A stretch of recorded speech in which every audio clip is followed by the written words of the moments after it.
November 1923, Landsberg am Lech, Bavaria. A cold wind sweeps across the quiet prison yard. Gray stone walls rise like silent sentinels, their windows small, barred, and shadowed. Inside, a single cell holds a man who has just failed a coup that shook Munich, Adolf Hitler. Guards patrol the corridors with measured steps, their boots echoing off the cold floors. Outside, the distant bells of the town church toll the hour, marking each passing moment of confinement. In this small, dimly lit cell, the future of Germany begins to take shape. Hitler sits at a wooden table, pen in hand, and begins to commit his thoughts to paper. Words that will later form Mein Kampf, ideas that will ignite a nation, start here, not on the battlefield, not in the streets, but in the quiet isolation of prison. The man who was arrested, silenced, and confined is, paradoxically, preparing for a rise that the world will not see coming. November 1923, Munich. Hitler is arrested after a failed coup. A prison cell in Landsberg seems like the end, but inside, he learns the lessons that will one day plunge the world into war. This moment of failure, of imprisonment, will teach him how to wield power, and it will echo across continents in the years to come. The First World War left Germany shattered. Economically crippled, politically unstable, and humiliated by the Treaty of Versailles, the nation was fertile ground for radical ideas. Inflation soared, unemployment spread, and resentment toward the Weimar Republic grew. Extremist groups like the Freikorps and the fledgling National Socialist German Workers' Party, NSDAP, gained influence by promising order, national pride, and revenge. Adolf Hitler, a decorated war veteran, rose quickly within the NSDAP. He was charismatic, ruthless in speech, and strategic in thinking. By 1923, Hitler believed Germany's government was weak enough to be overthrown. On November 8, 1923, he and roughly 2,000 supporters stormed the Bürgerbräukeller Beer Hall in Munich, intending to force the Bavarian government to join a national revolution. This bold act, the Beer Hall Putsch, was the first large-scale attempt to seize power through force. The rebellion was short-lived. Police and army units confronted the marchers in the streets the next day. 16 Nazis and 4 police officers were killed. Hitler fled but was captured 2 days later. Charged with high treason, he was sentenced to 5 years in Landsberg Prison, serving only 9 months. The failed coup became a pivotal lesson. Brute force could not achieve lasting power. In the isolation of prison, Hitler began to reshape his strategy, focusing on political maneuvering, propaganda, and building mass support, eventually laying the groundwork for his rise to national leadership. April 1924, Landsberg Prison. Behind thick stone walls, Hitler faced the consequences of the Beer Hall Putsch. The cell was small, cold, and sparsely furnished. A wooden table, a narrow cot, and a single window barred against the Bavarian sky. Outside, guards patrolled the corridors with silent precision, but within this confined space, history was quietly being rewritten. It was here that Hitler began to write Mein Kampf, dictating to Rudolf Hess and scribbling pages of ideology, strategy, and vision for a new Germany. The book combined autobiography with political theory, laying out his beliefs about nationalism, racial hierarchy, and the perceived failures of the Treaty of Versailles. More importantly, it was a manifesto for political conquest through legal and popular means, a stark shift from the violent rebellion that had just failed. Imprisonment taught Hitler crucial lessons. He realized that armed uprisings alone could not seize power. Mass support and manipulation of public sentiment were essential. Propaganda, disciplined party organization, and strategic alliances became tools as powerful as rifles or street battles. During these months, he studied politics, history, and psychology, refining a method to capture hearts, minds, and eventually, the state itself. Outside the prison walls, Germany teetered on instability. Hyperinflation had begun to stabilize, but resentment toward the government remained high. Hitler's arrest and trial had earned him national attention. He became a symbol for the right-wing nationalist movement. By the time he was released in December 1924, he was no longer simply a failed revolutionary. He was a carefully calculating political strategist, prepared to rebuild the Nazi Party and seize power through the mechanisms of the state, rather than the chaos of the streets. The Beer Hall Putsch had failed, but its lessons, combined with months of reflection and planning in Landsberg Prison, forged a new path, one that would eventually lead Hitler to the chancellorship in 1933, and less than a decade later, the outbreak of World War II. December 1924. Hitler walked out of Landsberg Prison a changed man. The failure of the Beer Hall Putsch had taught him restraint, patience, and the power of public perception. He returned to Munich to rebuild the Nazi Party, not through violent uprisings, but through legal political strategy, propaganda, and mass rallies. The late 1920s were a period of meticulous planning. Hitler traveled across Germany, delivering speeches in small towns and large cities alike, painting a vision of a restored Germany. Economic hardship and lingering resentment over the Treaty of Versailles gave his words fertile ground. The Nazi Party grew steadily, using newspapers, pamphlets, and speeches to manipulate public sentiment. By 1930, the Great Depression had crippled the Weimar Republic. Unemployment soared to nearly 6 million, and political instability intensified. The Nazis exploited fear and frustration, presenting Hitler as the man capable of restoring Germany's honor and power. In the Reichstag elections of 1930, the Nazis jumped from a minor party to the second-largest political faction, signaling their rise as a formidable force. Internal rivals and conservatives underestimated him. They believed they could control Hitler once he entered government. Yet, his strategic patience and ability to exploit alliances and weaknesses allowed him to consolidate power. By 1932, he was the dominant political figure in Germany, a charismatic leader who had learned that timing, perception, and propaganda were far more potent than armed rebellion. January 30, 1933 marked the pivotal moment. Hitler was appointed Chancellor of Germany. The streets of Munich, once the scene of his failed putsch, now echoed with the cheers of thousands. This was no longer a failed revolutionary. It was a calculated rise to absolute power. Within months, Hitler would use the Reichstag fire and the enabling act to dismantle democracy, cementing his control and setting Germany on the path to aggressive expansion that would ignite World War II. By 1939, Hitler had transformed Germany into a militarized state, ready to enforce his vision of expansion. Economic recovery, rearmament, and the suppression of political opposition had strengthened the Nazi regime. The lessons from Landsberg Prison, the power of strategy, propaganda, and patient planning, were evident in every move he made. September 1, 1939. German forces crossed the Polish border. Blitzkrieg, a new method of warfare combining rapid mechanized infantry, tanks, and air power, struck with overwhelming speed and precision. Poland fell within weeks. Hitler's calculated approach to power, political manipulation, military innovation, and timing had culminated in a single decisive act that plunged Europe into war. The international response was immediate. Britain and France declared war on Germany 2 days later, honoring their alliance with Poland. Hitler, however, had anticipated hesitation and disunity among the Allies. He exploited these divisions, using both diplomacy and intimidation to weaken potential resistance. His early successes, from the occupation of the Rhineland to the Anschluss with Austria, had already shown the world his ability to convert political gains into territorial expansion. Every victory reinforced the methods he had learned from failure. The Beer Hall Putsch, the arrest, and the months in Landsberg Prison had instilled in him a strategic patience. No longer relying on spontaneous uprisings, he now commanded a fully mobilized nation, guiding it toward conflict with precision. The speed, surprise, and coordination of the Blitzkrieg campaigns would shock Europe, rewriting the rules of warfare. By the end of 1939, Hitler had achieved what his 1923 rebellion had failed to accomplish. dominance over his country, and the initiation of a global war.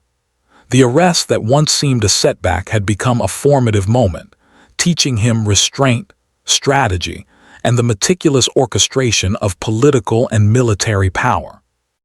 It was a turning point not just for Hitler, but for the world, an arrest that would echo in every battlefield, city, and home across Europe and beyond.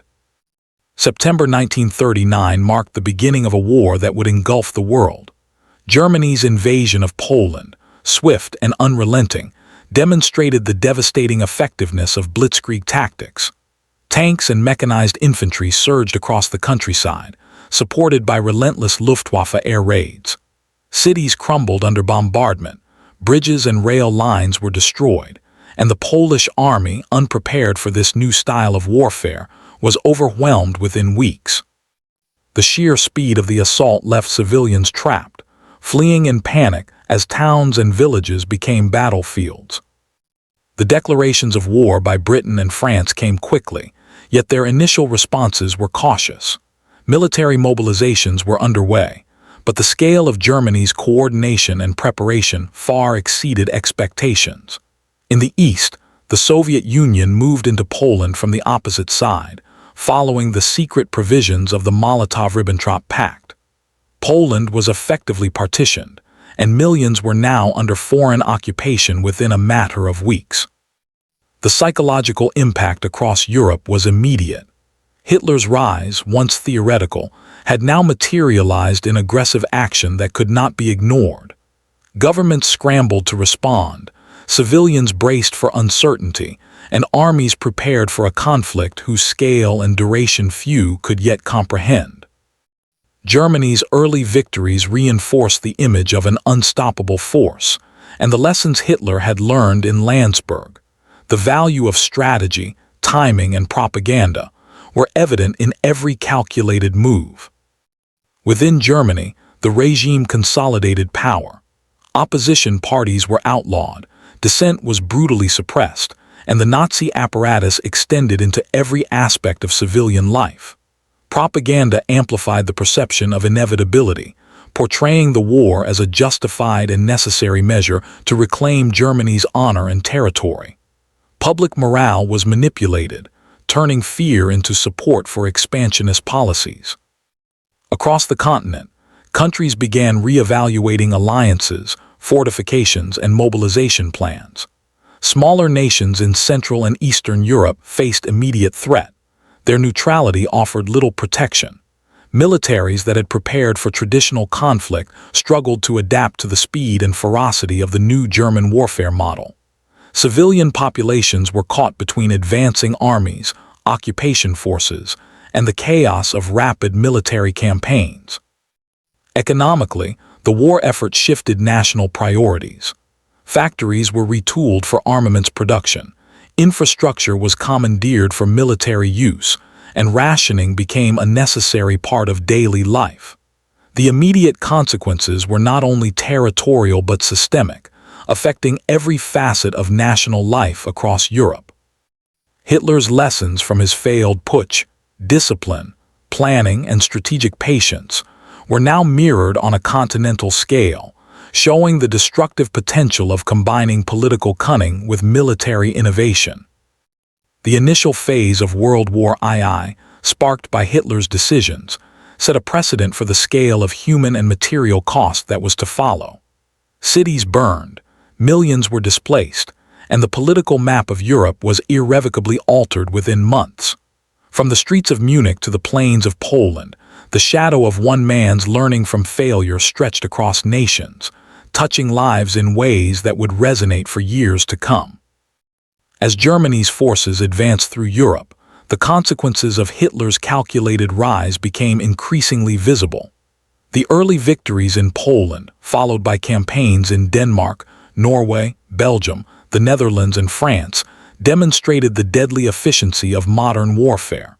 Blitzkrieg tactics, rapid armored assaults supported by precise airstrikes, reshaped military strategy, forcing the Allies to adapt or risk annihilation.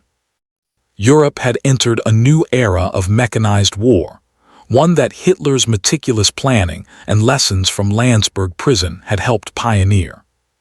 The human cost was staggering. Millions of soldiers and civilians were killed, wounded, or displaced. Cities across Poland, France, and later, the Soviet Union were reduced to rubble. Refugees flooded neighboring countries, and famine and disease followed the movements of armies. Hitler's political acumen, honed in prison and sharpened by years of strategic patience, had translated into a war that combined speed, propaganda, and ideological ruthlessness, turning Europe into a continent-wide battlefield almost overnight. On the technological and military fronts, Hitler's strategies accelerated innovation.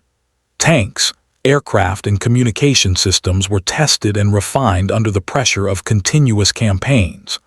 The Allies were forced to respond with equally innovative methods, leading to developments that would define modern warfare: radar, code breaking, advanced artillery, and coordinated air-ground operations.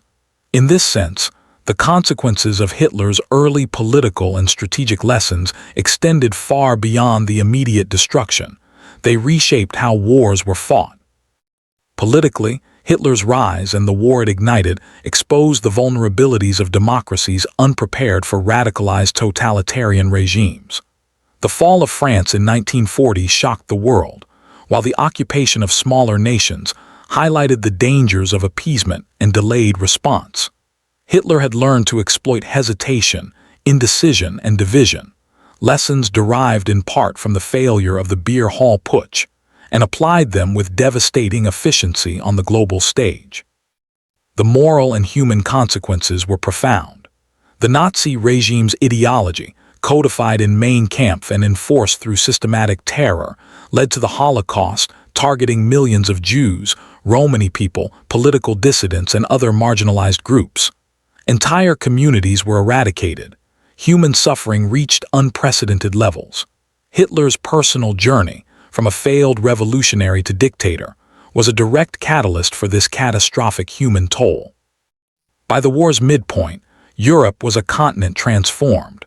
Borders, populations, and political systems had been violently reshaped. Nations mobilized economies and societies for total war, with civilians and soldiers alike caught in the machinery of Hitler's vision. Strategic lessons learned by the Allies, combined with the eventual overextension and miscalculations of Hitler's regime, would turn the tide, but the long-term consequences of his early planning, the arrest that once seemed a setback, and his methodical rise to power, would leave scars that endured far beyond 1945. Hitler's arrest in 1923, a moment that seemed like a defeat, became a lesson that reshaped the world. Landsberg Prison, with its cold stone walls and narrow cell, was more than a place of confinement, it was a crucible. Within its confines, a failed revolutionary transformed into a calculating strategist, learning patience, timing, and the power of perception. The failure of the Beer Hall Putsch did not mark the end of his ambition. It became the foundation for one of history's most devastating rises to power. The consequences of that transformation were catastrophic. Germany, Europe, and the world were drawn into a conflict of unprecedented scale. Millions of lives were lost, cities and infrastructure were destroyed, and the moral fabric of nations was tested to its limits. Hitler's mastery of propaganda, political manipulation, and military innovation demonstrated the terrifying potential of combining ideology with strategy. The lessons learned in failure had been weaponized on a global stage. Yet within this history lies a sobering reflection on human resilience, both for good and ill. One man's ability to adapt, to study, and to apply lessons from adversity shaped the destiny of nations. Landsberg Prison was a small cell, but the consequences of the ideas nurtured within it stretched across continents. The story is a reminder that the paths of history are often determined not by single battles alone, but by the minds and strategies that guide them. As the smoke cleared and Europe began to rebuild, the shadow of that arrest lingered. It shaped not only the strategies of a dictator, but also the understanding of nations on how to respond to ambition, ideology, and the threat of tyranny. The arrest, the imprisonment, and the eventual rise to power reveal a chilling truth. Sometimes, a failure is only the beginning of a far larger and more consequential journey. In the end, history is both witness and teacher. Hitler's lessons from Landsberg remind us that strategy, opportunity, and ambition, when combined without moral restraint, can alter the course of humanity, leaving consequences that endure long after the man himself is gone.